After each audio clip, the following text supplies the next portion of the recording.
Hallelujah. जी हाँ मेरे प्रियो, क्या आप चिंतित हैं? क्या आप परेशान हैं? क्या आप सचमुच आप दुखी हैं? तो इस वीडियो को आप पूरा देखिए। परमेश्वर इस समय आपसे बात करना चाहते हैं। जी हाँ मेरे प्रियो, परमेश्वर इस समय आपसे बात करना चाहते हैं।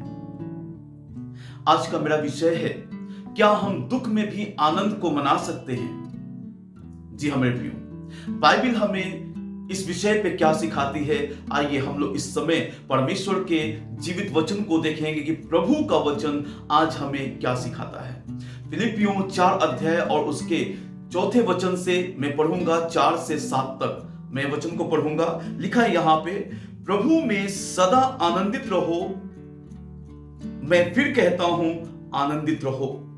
तुम्हारी कोमलता सब मनुष्यों पर प्रकट हो, प्रभु निकट है। किसी भी बात की चिंता मत करो, परंतु हर एक बात में तुम्हारे निवेदन, प्रार्थना और विनती के द्वारा धन्यवाद के साथ परमेश्वर के सम्मुख उपस्थित किए जाएं। तब परमेश्वर की शांति, जो समझ से बिल्कुल परे है, तुम्हारे हृदय और तुम्हारे विचारों को मसीह यीशु में सुरक्षित रखेगी। हालेलुया।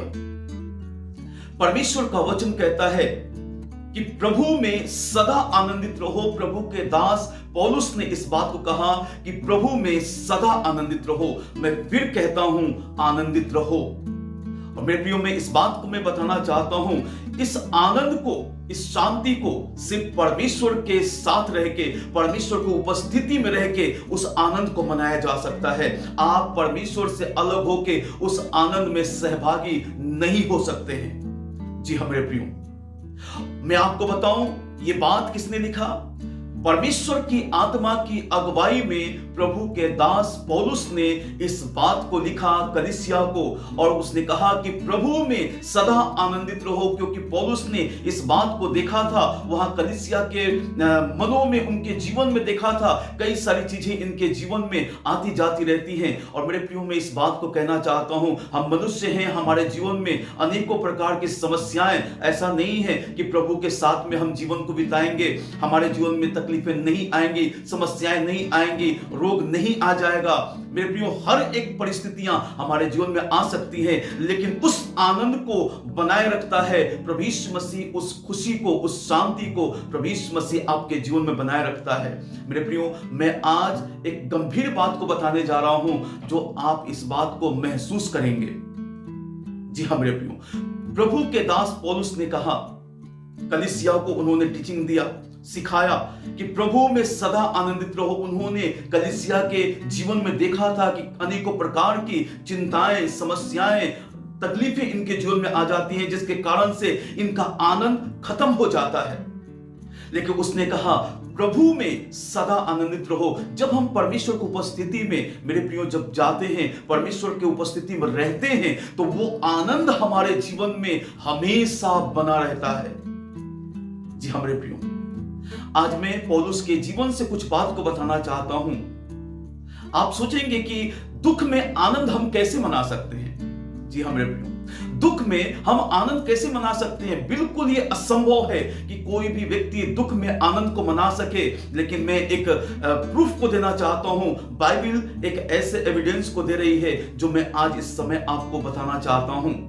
जी हाँ मेरे प्रियो, पौलुस और सिलास, बाइबल ऐसा बताती है, प्रेरितों के काम का पुस्तक 16 अध्याय उसके 25 वचन से पढ़ेंगे तो लिखा है, पौलुस और सिलास जेल में बंद थे, जंजीरों से जकड़े हुए थे। और लिखा है, आधी रात को पौलुस और सिलास परमेश्वर की उपस्थिति में प्रार्थना के भाव में रहते हुए वो परमेश्वर का भजन गा रहे थे, वो आराधना कर रहे थे, और सारे लोग वहां पे सुन रहे थे। और जब वो लोग आराधना कर रहे थे, आराधना ऐसे नहीं किया जाता है। आराधना मन की सच्चाई से और हृदय की गहराई से आराधना की जाता है। वे लोग आनंदित थे, प्रभु में आनंदित थे, प्रभु में खुश थे, और वे लोग परमेश्वर की उपस्थिति में होके आराधना कर रहे थे। और अचानक से परमेश्वर की उपस्थिति वहां पे आती है और जेल ढह जाता है, उनके जंजीरें टूट जाती हैं आराधना करने के द्वारा।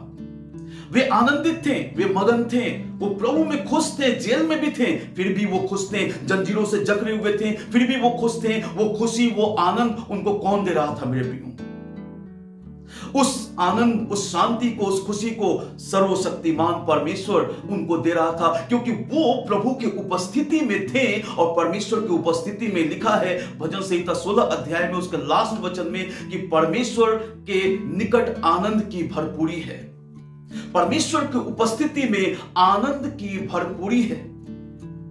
जी हाँ मेरे प्रियो, और उस आनंद को वही व्यक्ति मना सकता है जो परमेश्वर की उपस्थिति में है। पौलुस ने ऐसे नहीं कहा कि प्रभु में सदा आनंदित रहो। क्या पौलुस को पता नहीं था कि लोगों के जीवन में समस्याएं हैं, तकलीफें हैं, दुख हैं, कई तरह की चिंताएं इनके जीवन में है, लेकिन फिर भी वो बोलता है प्रभु में सदा आनंदित रहो।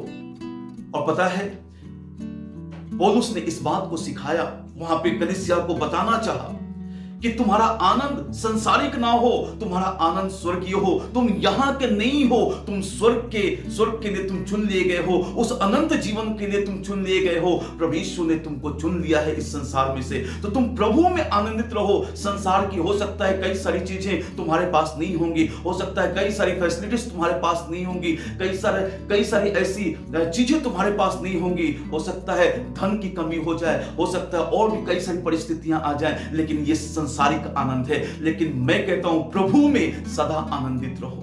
जी हाँ मेरे प्रियो, कलीसिया को पौलुस ने हमेशा आनंदित रहने के लिए, प्रभु में उस आनंद को सेलिब्रेट करने के लिए पौलुस ने यह सलाह दिया। प्रभु के दास ने इस बात की टीचिंग दी कि प्रभु में सदा आनंदित रहो। हालेलुया। पौलुस और सिलास जेल में थे, जंजीरों से जकड़े हुए थे। आप नहीं है ऐसे, आप ऐसे हालात में नहीं है, ऐसी परिस्थितियों में नहीं है। मेरे प्रियो, मैं कहना चाहता हूं फिर भी वो आनंदित थे, फिर भी वो आनंदित थे, क्योंकि वो, उनको संसार से प्रेम नहीं था, दुनियावी बातों से प्रेम नहीं था, उनको प्रभु से प्रेम था। और प्रभु की उपस्थिति उनको आनंदित करती है हमेशा। प्रभु की उपस्थिति, प्रभु का आत्मा उनको उस परमेश्वर की बातों से उनको हमेशा आनंदित करता है। हालेलुया। आज मैं इस बात को कहना चाहता हूं, यदि आप दुखी हैं, आप परमेश्वर की उपस्थिति में आ जाएं और प्रभु के उपस्थिति में बैठें, आप उस उपस्थिति में आनंद को महसूस करेंगे। लिखा है भजन संहिता 16 अध्याय उसके लास्ट वचन में कि परमेश्वर के निकट आनंद की भरपूरी है। हालेलुया। परमेश्वर अपने आनंद से आपको भरेगा, अपनी शांति से आपको भरेगा। प्रभु आप सभी को आशीष दे। यदि ये वीडियो अच्छा लगा हो, आप इसे शेयर करें ताकि और भी लोग आशीषित हो सके। और मैं इस बात को जरूर कहूंगा, अगर ये वीडियो अच्छा लगा है, आप जरूर इसको शेयर करें और कमेंट बॉक्स में आप जरूर डालें ये वीडियो आपको कैसा लगा।